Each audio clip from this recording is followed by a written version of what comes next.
신약성경 요한복음 2장 1절로 12절 말씀 제가 읽겠습니다. 사흘째 되던 날 갈릴리 가나에 혼례가 있어 예수의 어머니도 거기 계시고 예수와 그 제자들도 혼례의 청함을 받았더니 포도주가 떨어진지라. 예수의 어머니가 예수에게 이르되 저들에게 포도주가 없다 하니 예수께서 이르시되 여자여 나와 무슨 상관이 있나이까? 내 때가 아직 이르지 아니하였나이다. 그의 어머니가 하인들에게 이르되 너희가 무슨 말씀을 하시든지 그대로 하라 하니라. 거기에 유대인의 정결 예식을 따라 두세 통 드는 돌 항아리 6이 놓였는지라. 예수께서 그들에게 이르시되 항아리에 물을 채우라 하신즉 아귀까지 채우니 이제는 떠서 연회장에게 갖다 주라 하시매 갖다 주었더니 연회장은 물로 된 포도주를 맛보고도 어디서 났는지 알지 못하되 물 떠온 하인들은 알더라. 연회장이 신랑을 불러 말하되 사람마다 먼저 좋은 포도주를 내고 취한 후에 낮은 것을 내거늘 그대는 지금까지 좋은 포도주를 두었도다 하니라. 예수께서 이 첫 표적을 갈릴리 가나에서 행하여 그의 영광을 나타내시매 제자들이 그를 믿으니라. 그 후에 예수께서 그 어머니와 형제들과 제자들과 함께 가버나움으로 내려가셨으나 거기에 여러 날 계시지는 아니하시니라. 아멘. 여러분 다시 한번 교회 오신 것을 환영합니다. 오늘 말씀 가운데 은혜 받는 귀한 시간 되시길 바랍니다. 또 동영상으로 예배 드리시는 모든 분들 환영합니다. 같은 축복이 있기를 바랍니다. 우리는 오늘 7 표적들이라는 새로운 설교 시리즈를 시작합니다. 우리는 이번 시리즈를 통해 사도 요한이 기록한 예수님의 7 표적에 대해 생각해 보겠습니다. 요즘 교회에서 가장 많이 남용하는 단어가 있다면 그것은 바로 믿음이라는 단어일 것입니다. 믿음 아니면 믿는다라는 단어는 사실에 근거해서 무엇인가를 확신한다는 뜻입니다. 사실에 근거해서 무엇인가를 확신한다. 근데 어떤 크리스천들은 믿음 아니면 믿는다라는 단어를 좀 다르게 사용할 때가 있습니다. 무조건 믿고 봐. 덮어놓고 그냥 믿어. 이렇게 말하는 것을 듣습니다. 하지만 요한이 이렇게 말하는 것을 듣는다면 무조건 믿는 것은 아닌데요. 이렇게 말할 것입니다. 그 이유는 요한은 그의 복음서를 통해 우리가 믿는 믿음은 무조건 믿는 것이 아니라는 것을 말해주고 있기 때문입니다. 교회를 다니다가 교회를 떠난 많은 사람들이 있습니다. 젊어서는 교회를 나갔는데 나이가 들어서는 교회를 떠났습니다. 그 이유 중에 하나는 바로 무조건 믿었기 때문입니다. 그런데 어느 날 누군가가 그냥 믿어라, 믿어봐라 하니까 믿었습니다. 그래서 그 말을 듣고 무조건 믿었습니다. 그런데 어느 날 기독교를 반박하는 책을 읽었습니다. 기독교를 반박하는 강의를 들었습니다.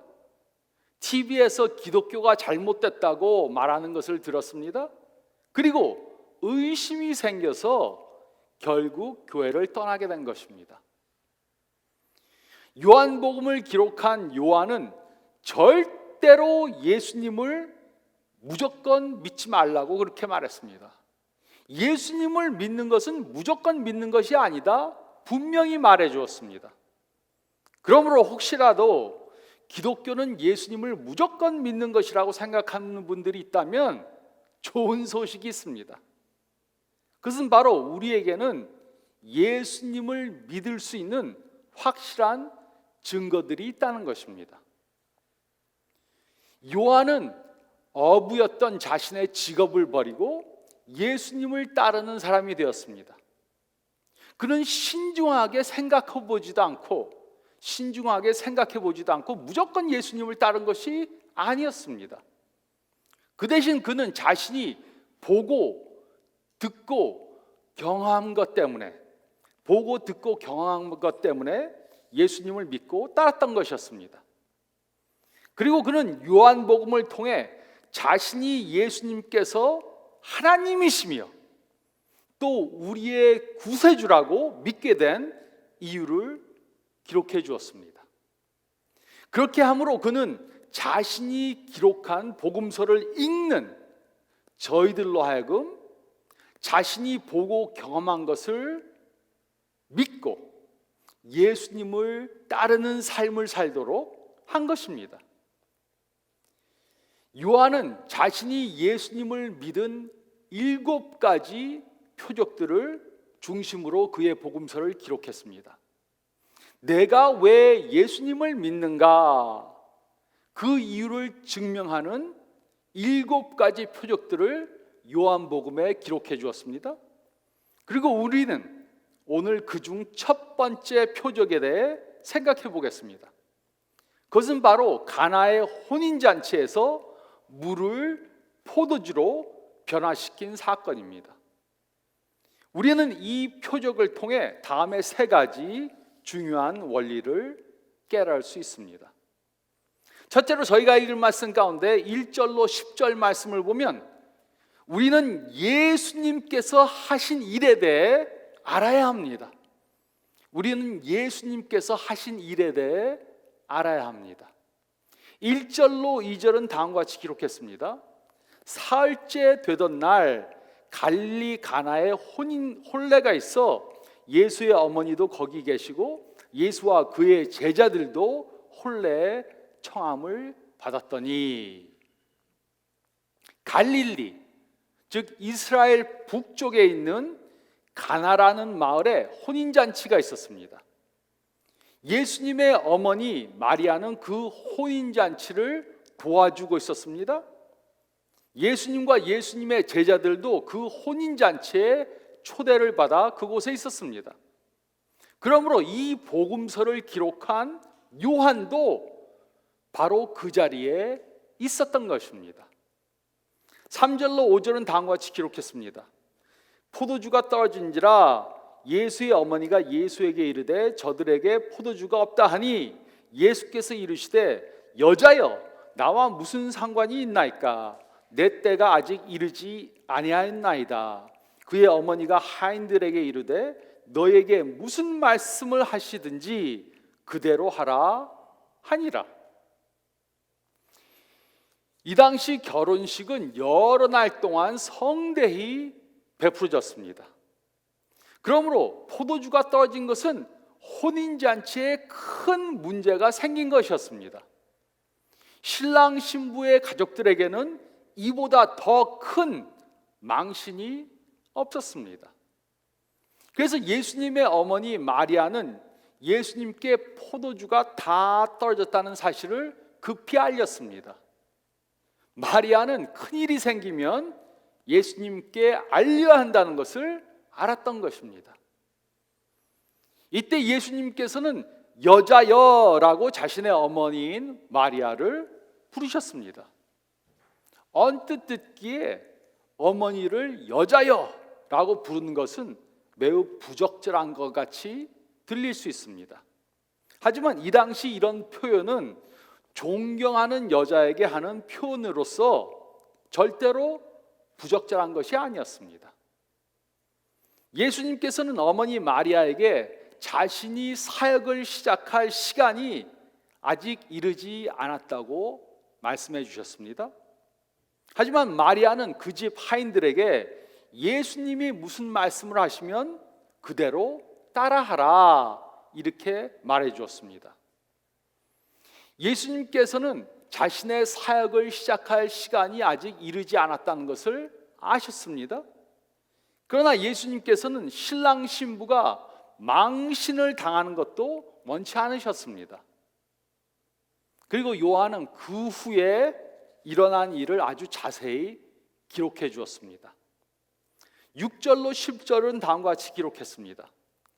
거기에 유대인의 정결 예식을 따라 두세 통 드는 돌 항아리 6이 놓였는지라 예수께서 그들에게 이르시되 항아리에 물을 채우라 하신즉 아기까지 채우니 이제는 떠서 연회장에게 갖다 주라 하심에 갖다 주었더니 연회장은 물로 된 포도주를 맛보고도 어디서 났는지 알지 못하되 물 떠온 하인들은 알더라. 연회장이 신랑을 불러 말하되 사람마다 먼저 좋은 포도주를 내고 취한 후에 낮은 것을 내거늘 그대는 지금까지 좋은 포도주를 두었도다 하니라. 이 당시 유대교의 지도자들은 정결 예식에 대한 여러 가지 규례들을 만들어 놓았습니다. 그들은 손과 발과 또 온 몸을 닦는 자세한 방법들을 다 만들어 놓았습니다. 그래서 그 집에는 정결 예식을 위해 필요한 물을 저장하는 큰 돌 항아리 6이 있었던 것입니다. 예수님께서는 그 항아리를 물로 채우라고 말씀하셨습니다. 하인들은 그 명령을 따라 그대로 행했습니다. 그리고 물이 포도주로 변했습니다. 예수님은 연회장에 그것을 갖다 주라고 말씀하셨습니다. 그리고 그 포도주를 마신 사람들은 전부 다 놀랐습니다. 특히 연회장이 신랑에게 말했습니다. 누구나 먼저 좋은 포도주를 내오고 사람들이 취한 후에는 질이 낮은 포도주를 내오는데 어떻게 지금까지 당신은 좋은 포도주를 갖고 있는가? 이렇게 말하고 감동했습니다. 예수님께서는 물을 포도주로 만드셨습니다. 그 포도주는 그냥 값싼 포도주가 아니었습니다. 최상급의 포도주였습니다. 이것이 바로 예수님께서 하신 것이었습니다. 우리는 예수님께서 하신 일에 대해 알아야 합니다. 하지만 예수님께서 하셨던 그 사건에 대해 아는 것만으로는 충분하지 않습니다. 둘째로 1절로 10절 말씀 보면 둘째로 우리는 예수님께서 행하신 일의 의미를 깨달아야 합니다. 우리는 예수님께서 행하신 일의 의미를 깨달아야 합니다. 이 사건이 왜 중요한 것입니까? 이 사건의 의미가 도대체 무엇입니까? 이 사건은 별로 중요하지 않은 것 같이 생각될 수 있습니다. 예수님께서 누군가의 병을 고치신 것도 아닙니다. 귀신을 내쫓으신 것도 아닙니다. 그런데 왜 예수님께서는 이 사건으로 그의 사역을 시작하신 것입니까? 이 사건의 중요성이 무엇입니까? 우리가 깊이 생각해 보면 이 사건은 예수님의 사역을 시작하는 가장 적합한 사건이 됩니다. 그 이유는 다음과 같습니다. 이 혼인잔치에 온 사람들의 대부분은 이 포도주가 어디에서 온 것인지 알지 못했습니다. 이들은 예수님께서 기적을 행하셨다는 사실을 알지 못했습니다. 하지만 요한은 이 기적이 예수님께서 사역을 시작하시는데 아주 중요한 사건이었다는 사실을 인식했습니다. 그 이유는 다음과 같습니다. 예수님 당시 유대인들이 지키는 구약의 규례들이 엄청 많았습니다. 큰 돌 항아리들은 이런 구약의 규례들을 상징하는 것이었습니다. 그런데 예수님께서는 구약의 규례들이 상징하는 것들을 다 이루기 위해 이 세상에 오신 것이었습니다. 이 항아리의 물은 구약의 규례를 따라 정결함을 받기 위해 사용됐던 것입니다. 하지만 물로 정결함을 받는 것은 예수님께서 우리를 죄에서 그의 피로 정결하게 해주시는 것을 상징적으로 보여주는 것에 불과한 것이었습니다. 물은 육체는 정결하게 닦아줄 수 있었습니다. 근데 예수님은 물을 포도주로 만드셨습니다. 이 포도주는 예수님께서 십자가에서 흘리신 피를 상징합니다. 그래서 우리는 성찬식을 할 때 예수님께서 흘리신 피를 생각하며 포도주를 마시는 것입니다. 그리고 예수님께서는 그의 피로 우리의 죄를 씻어주셨습니다. 그러므로 구약의 율법들 또 규례들은 예수님께서 하실 일들을 보여주는 그림에 불과했습니다. 이스라엘 사람들이 시내산에서 받은 율법들은 예수님께서 이루실 일을 보여주는 그림자에 불과했습니다. 구약의 모든 율법들은 모든 인간들이 죄를 범했음을 보여주었습니다. 그렇기 때문에 모두는 정결함을 받아야만 했습니다. 구약의 규례들은 우리가 정결함을 받기 위해 필요한 것이 무엇인지 보여는 주었지만 그 규례들은 육체적인 정결함밖에는 줄 수가 없었습니다. 하지만 예수님의 피는 우리를 죄로부터 정결케 해줍니다.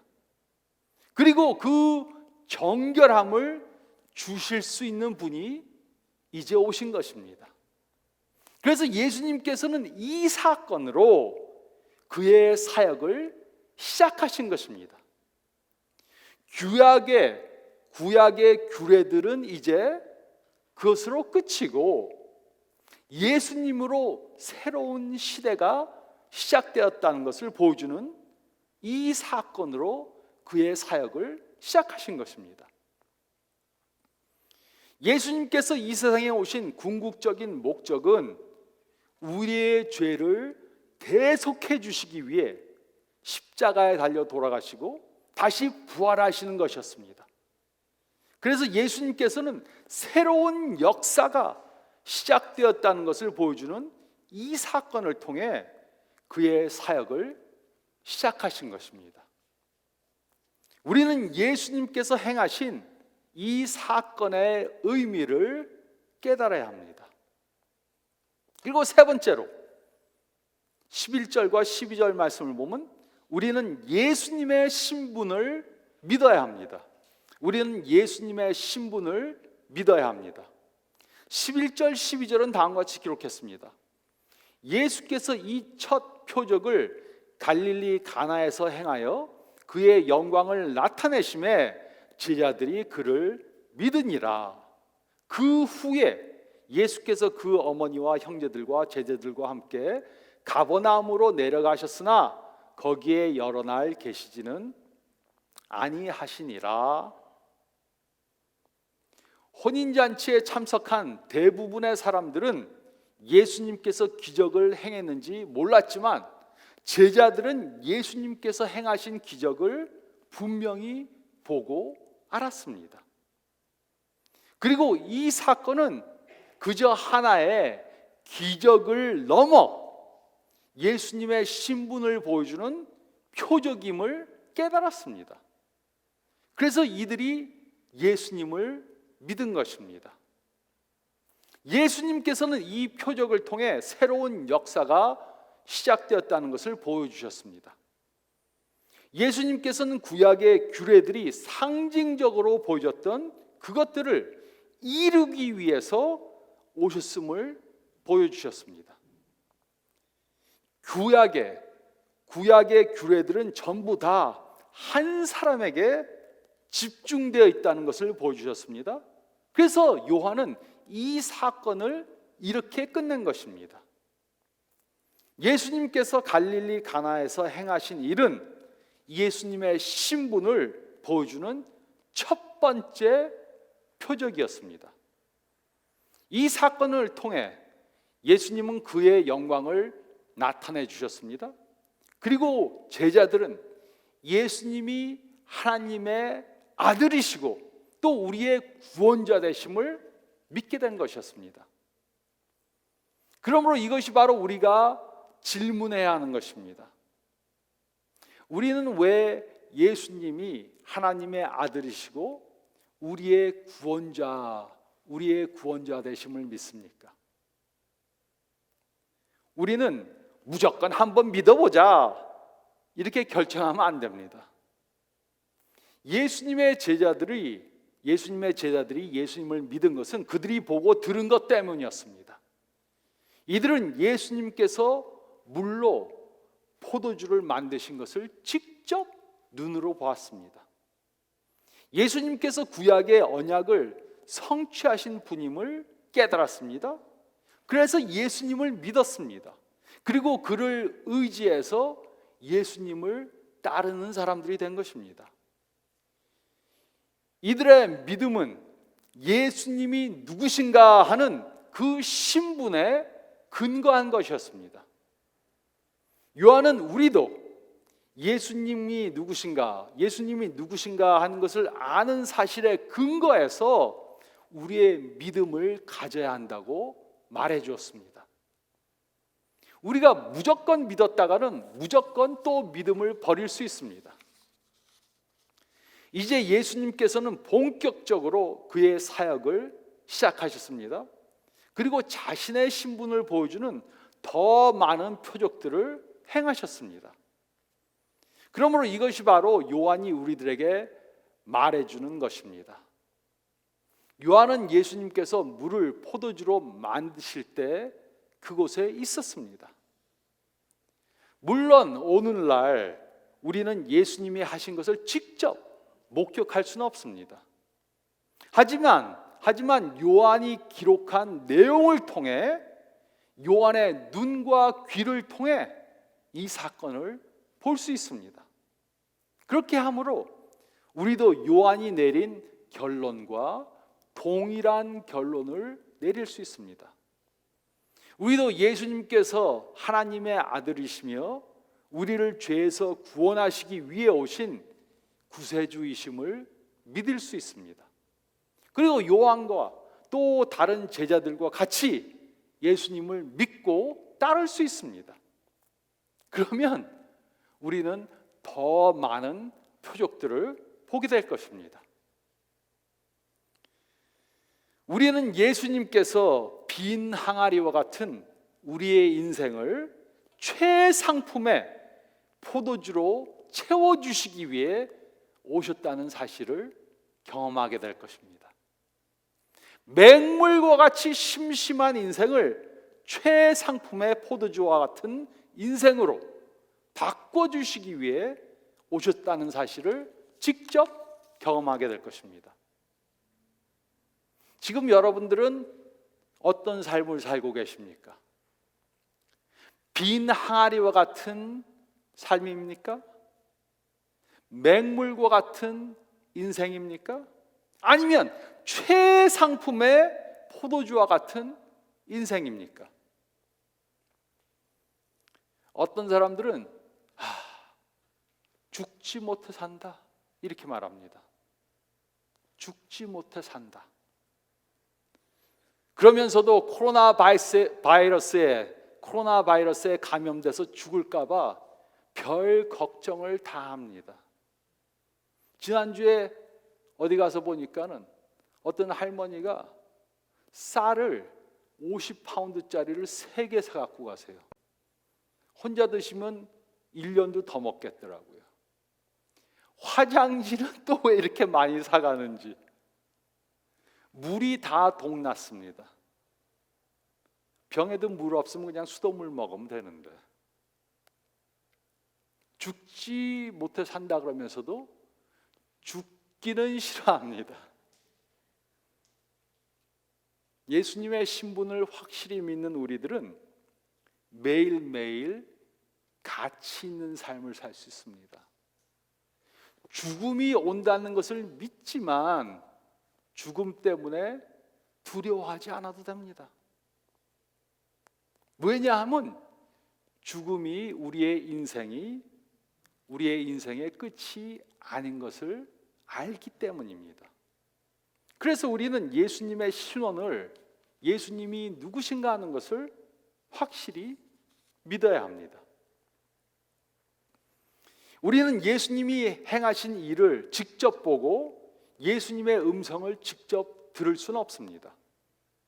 하지만 그렇다고 우리는 그냥 무조건 예수님을 믿어야 하는 것은 절대로 아닙니다. 이것이 바로 기독교와 다른 종교들과 다른 것입니다. 우리는 역사 속에서 실제로 있었던 사실을 근거해서 믿음을 갖는 것입니다. 우리는 예수님께서 행하신 일들을 직접 보고 들은 사람들의 간증을 토대로 그 사실을 믿는 것입니다. 그 중에 한 사람이 바로 요한이었습니다. 요한은 예수님을 통해 일어난 일들을 직접 보았고 또 예수님께서 하신 모든 말씀을 다 들었습니다. 그리고 그는 결론을 내렸습니다. 하나님이 세상을 이처럼 사랑하사 독생자를 주셨으니 이는 그를 믿는 자마다 멸망하지 않고 영생을 얻게 하려 하심이라. 누군가가 요한에게 물었을 수 있습니다. 이런 일들이 사실이라는 것을 어떻게 믿을 수 있습니까? 그러면 그는 대답했을 것입니다. 제가 이 모든 일들이 사실이라고 믿는 것은 제가 직접 보고 들었기 때문입니다. 그는 확신했습니다. 그는 예수님께서 하나님이심을 믿었습니다. 그는 예수님께서 우리의 죄를 위해 십자가에 달려 돌아가셨다가 3일 만에 부활하신 것을 보고 믿었습니다. 그는 예수님께서 우리들의 별 볼 일 없는 또 별 의미 없는 빈 항아리와 같은 삶, 맹물과 같은 삶을 그만 살고 새로운 삶, 풍요한 삶을 살게 해주시기 위해 이 세상에 오셨다는 것을 믿었습니다. 요한은 한 어부에 불과했습니다. 하지만 그는 예수님께서 행하신 모든 일들을 보고 들은 후에 그것들을 차세대에 알리기 위해 그의 복음서를 자세히 기록해 주었습니다.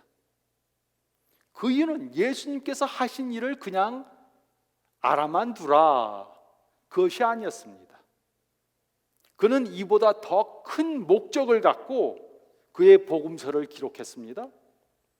그는 모든 사람들이 예수님이 하나님이시란 걸 믿고 또 우리의 죄를 대속해 주신 분이라는 것을 믿고 우리가 예수님을 따르는 삶을 살게 하기 위해서 그의 복음서를 기록한 것입니다.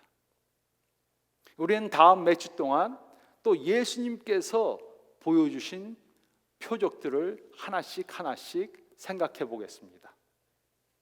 제가 바라고 기도하기는 이번 시리즈를 끝날 때까지 여기 계신 모든 분들이 예수님이 하나님이시고 또 예수님께서 우리의 구원자 되심을 믿고 요한과 또 많은 제자들처럼 예수님을 따르는 삶을 사시는 모든 분들이 되시길 바랍니다. 이렇게 예수님께서 행하신 일들을 읽고 듣고 깨달아 예수님이 하나님의 아들 되시고 예수님을 믿고 예수님을 의지해 따르시는 저와 여러분들이 되시기를 우리 좋은 예수님의 이름으로 축원드립니다.